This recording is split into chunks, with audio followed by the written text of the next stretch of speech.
আমি আজকে I am here for Lamine Yamal. ঠিক আছে, ঠিক। তার মানে স্পেনে সাপোর্ট করি।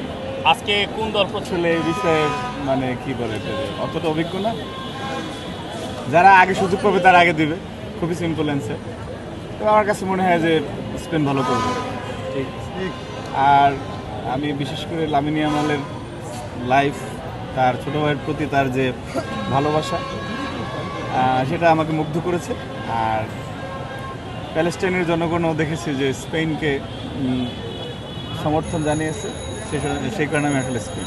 আজকে খেলা নিয়ে আমি একটা পরিমিতি বোধ মেনটেন করি, সেটা হচ্ছে যে দেখেন বাংলাদেশে এত বেশি ফুটবল সমর্থক আছে, এত বেশি উন্মাদনা হয়, এত বেশি আপনি পৃথিবীর ইতিহাসে এবং সারা পৃথিবীতে এই ধরনের ঘটনা কোথাও ঘটে নাই যে ইতিমধ্যে 12 জন লোক মারা গেছে বাংলাদেশ। খুবই দুঃখজনক এবং অনাকাঙ্ক্ষিত। তো যেই দেশে ফুটবলকে দেখা কেন্দ্র করে, ফুটবল খেলাকে উপভোগ করাকে কেন্দ্র করে 12 জন মানুষ মারা যেতে পারে, এবং এরকমের লাখ লাখ আর্জেন্টাইন ব্রাজিলের পতাকা বা জার্সি পরে ঘুরে, সেই দেশে কেন ভালো মানের একটা ফুটবল একাদশ নাই যে যারা বিশ্বকাপ কোয়ালিফাইড হতে পারে? সেটাই এইটা মানে স্পষ্ট বার্তা দেয় বা জানান দেয় যে যদি ফুটবলের প্রতি আপনার এত আগ্রহী থাকে, তো যাতে এরকম ভালো মানের খেলোয়াড় উঠে আসে সেই বিষয়ে আমাদের মনোযোগ দেওয়া উচিত ছিল।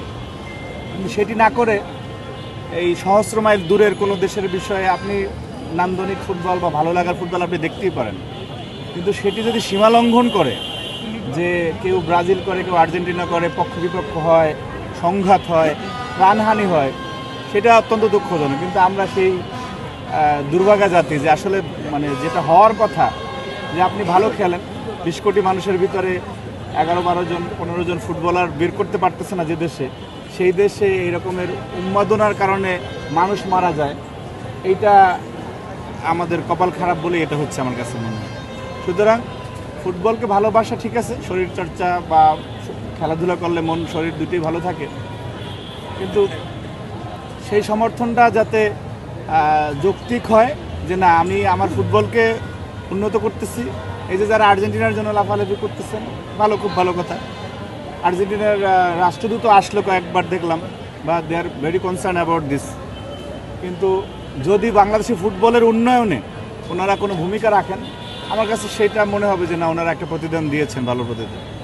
এরকমই ব্রাজিলেরও বাংলাদেশের ফুটবলের উন্নয়নে যদি কিছু হয়। কিন্তু দেখা গেছে যে আজকে খেলা শেষ, এরপরে বাংলাদেশের ফুটবল ক্লাবগুলি ক্লাবের জায়গায় পড়ে থাকলো। আমরা দেখেছি যে বাংলাদেশের ফুটবল ক্লাবগুলিতে মাদকের ব্যবসা হয়, খুবই দুঃখজনক।